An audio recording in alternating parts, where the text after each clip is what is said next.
Okay, hey everyone. I'm out today, I'm at the doctor. I am presenting to you a worksheet that I had originally planned for you to just do by yourself, but I think that that's a little bit unreasonable. So instead, I'm going to kind of walk through it. You can just follow along with me and take notes on this worksheet with me because I want you to have these examples done correctly so that you can move on and have some more problems on Thursday that will help us kind of get some practice with this. So today I'm introducing a topic called the law of sines. The law of sines is a way of solving triangles when we don't have a right angle. So yesterday we spent a bunch of time doing some practice with right triangles, and today we're going to look at triangles that are not right triangles. So there's two things you need to know. The first thing is just sort of how we write all of these. You can see that angle C and side C are opposite one another. You can see that side A and angle A are opposite one another, and then side B and angle B are opposite one another. So it's really important that you kind of understand that notation. The lowercase is always the side length, and the uppercase is the angle. I know that the angle measures of a triangle add up to 180 degrees, so that's what this line right here says. What I'm presenting to you today is the ways in which the law of sines can help us solve triangles. And so we're going to see three different cases, which is one that just works, one where you get no solution, and then one where you get two potential solutions to the triangles. So we're going to start with the ones that just work out the way we want them to, and then we're going to move on. So the whole reason we're doing this is to solve triangles, which is what your worksheet says right here. We're trying to solve triangles. And when I say solving triangles, we need to find all the angle measures and all the side lengths. So the first thing we're going to do is we're going to attempt to, on this case one problem, we're going to attempt to find the angle measure here. This SAA stands for side angle because I have a side length and then an angle and then an angle. So I don't know this angle measure right here, but I can use the fact that the sum is 180 degrees to get there. So I know 60 plus 40 plus angle C is equal to 180, and I can just solve that for angle C. And I can see, okay, well, this is 80, sorry, that's 100, so that makes this 80. So angle C equals 80 degrees.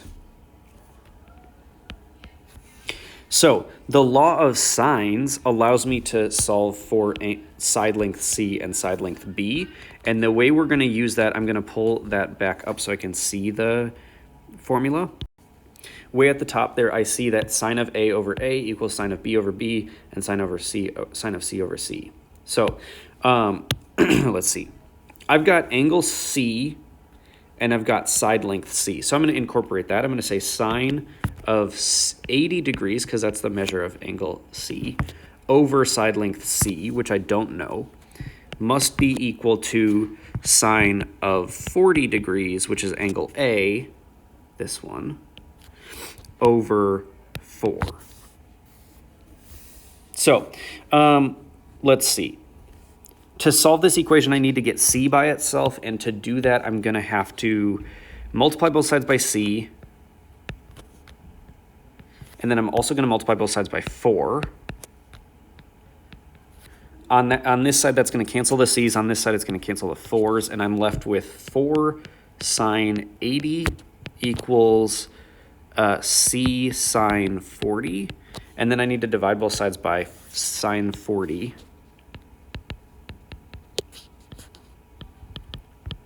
And I'll get C equals 4 sine 80 over sine 40. This is a calculator problem. Make sure that you're in degrees. I do think you should practice typing this in because it's a little bit difficult with those fractions. So 4 sine of 80 over sine 40 is 6.128. So I just found out that side length C is 6.128. 8. Then I just need to use the same process to solve for side length B right here. And I'm going to do a little bit of jumping here because I think we can kind of use all of this algebra that I just did to find that same value, or to find that value the same way. So I know sine 40 over 4 must be equal to sine 60 over B. And I'm going to use the same rule to figure out that B equals 4 sine 60 over sine 40. When I put that in my calculator, I get 5.389. So I'm going to label that here. B equals 5.389. Now, I've solved for all of the angles and all of the side lengths in this triangle. So that means that I have solved the triangle. I'm going to go back a little bit so you can kind of see the work again if you need to see it. And then I'm going to move on to the next problem. Okay. This is actually very similar because we have the same pieces of information, they're just in a different order. This is an angle side angle case because I have an angle and then a side and then an angle. So, also I'm sorry about the like ASMR typing or writing. Okay, right now these two angles add to 50, and so what I'm missing is 130 degrees.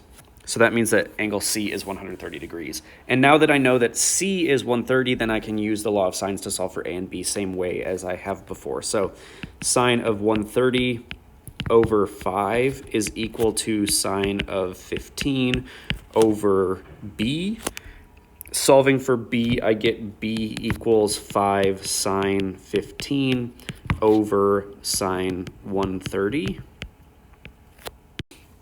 And then similarly, I can solve for A by using the same property. Sine of 130 over 5 equals sine of 35 over A.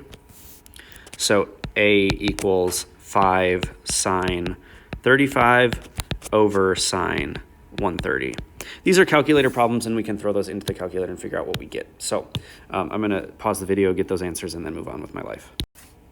So I got my answers. I'm just going to label my triangle. I've got B as 1.689, and then A is 3.743. And there we are.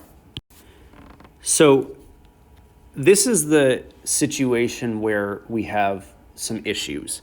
Because if I'm given a side length and a side length and an angle, consecutively, I may have a little bit of an issue. So I'm going to kind of draw a theoretical triangle here and label what I know. So let's call this side length C because it's the shortest one.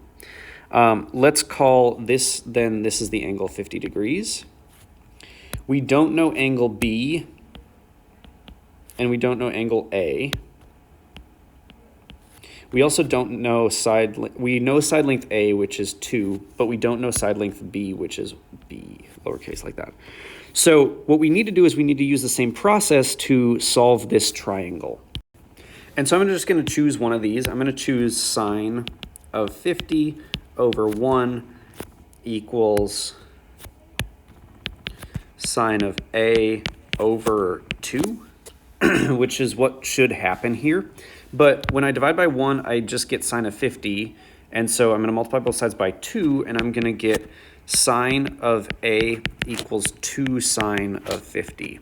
And when I type in 2 sine of 50, 2 sine of 50 degrees is 1.532. But the issue is that sine goes from -1 to 1.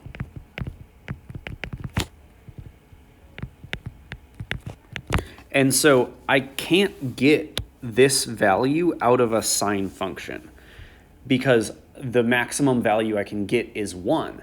And so if that's true, then there is no angle A. This angle A right here cannot exist because there isn't an angle that has that sine value. So what that means is there are no solutions to this triangle, and this triangle is actually not a triangle. What this figure is some three-sided thing where this line doesn't connect because it's not long enough. If you kind of trace this around, you can see, oh, this will never actually reach this side right here, given that this is a 50-degree angle. So there's no angle here because this side length is too short, and that means that we don't have a triangle, so there is no solution. So that's kind of a weird type of problem that you got to watch out for. If you ever get something where a sine or a cosine is greater than 1, like this one was, then you know that we're in that case where there isn't a solution. Okay, the next type of problem is still a side-side angle because I'm given two sides, 1, 2, and then an angle in order. And that side-side angle case can sometimes work okay. And when it works okay, that's really nice because then we can solve for all these angles. And what I see here is I've got sine of 40 over 3 must be equal to sine of b over 2. I can solve that equation, and I'll get sine of b equals 2 sine 40 over 3. To solve for b, I need to take the sine inverse of both sides. Sine inverse of both sides. And we're left with b equals the sine inverse of 2 sine of 40 over 3. That's a calculator problem. I'm going to pause and I'm going to get the answer that way. I get that b is 25.37 degrees. Okay, so now I know B, I know angle A, and so I can figure out that that leads me to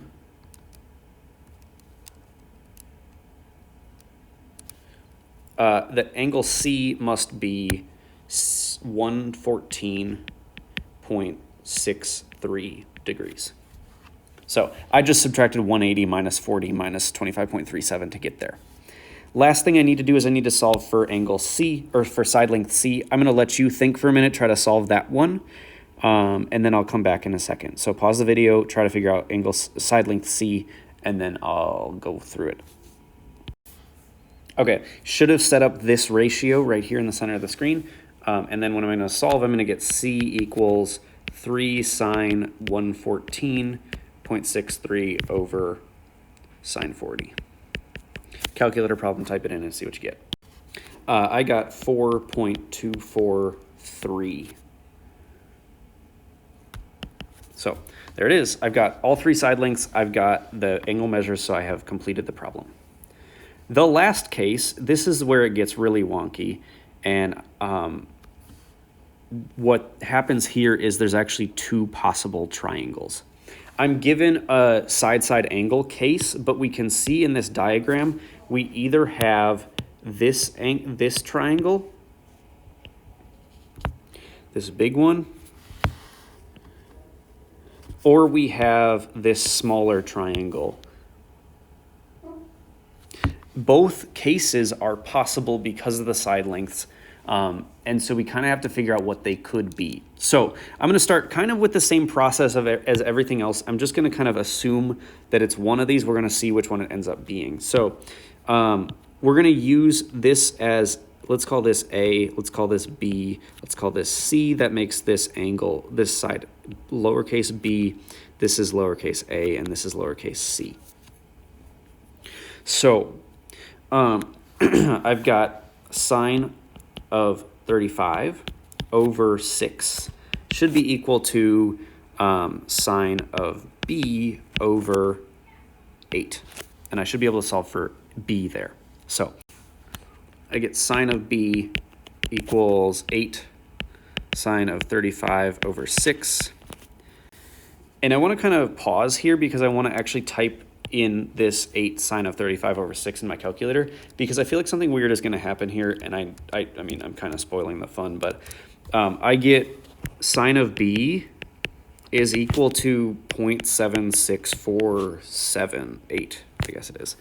And so I'm going to take a detour here and talk about the unit circle again. I know, here I am teaching stuff. So here's my unit circle. And if I think about kind of like, okay, well, here's where the sign is 0.7.464, whatever it is. These two spots both have that same sign value. And so what I see is there's actually two angles that could be what B is. And so all of a sudden I see why this spot right here could be here or it could be here, because there is one angle that's less than 90 degrees, that's this angle, and then there's one angle that's more than 90 degrees, and that's this angle. And so I can get two answers that might give me the same result. So take the sine inverse of 0.7648, and I get 49.89 degrees. So I could see, okay, well, wouldn't that be over here though? B equals 49.89 degrees. That's all good. That's one of them. That's this angle right here, 49.89. But it could also be over here, and to figure that out, I'm just going to do 180 minus 49.89. And that would be 130.11 degrees.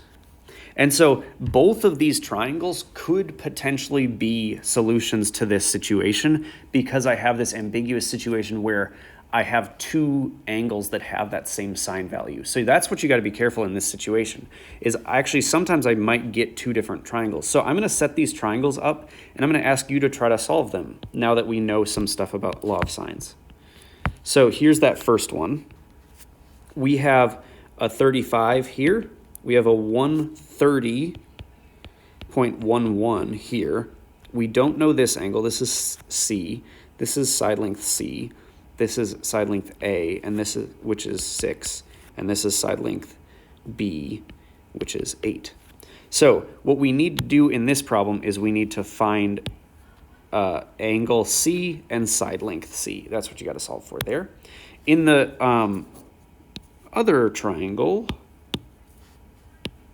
oh boy, I'm having trouble. Okay.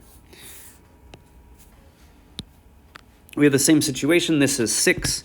This is side length C. This is angle C. This is angle B, which is 49.89. This is 35. We don't know angle C, and we know that side length B is 8. So again, you have to solve for this angle and this angle. So there's two left to solve for. You can use the law of sines to figure that out. Now, I'm going to leave these problems unsolved for you, and I want you to finish them. If you don't get it, it's all good, because we're going to have more time on Thursday to finish this up. So try these problems before you leave today, and that is all I got. I'm sorry this video was so long. I know I was just sort of scrambling to put it together this morning, so sorry. I'll see you Thursday.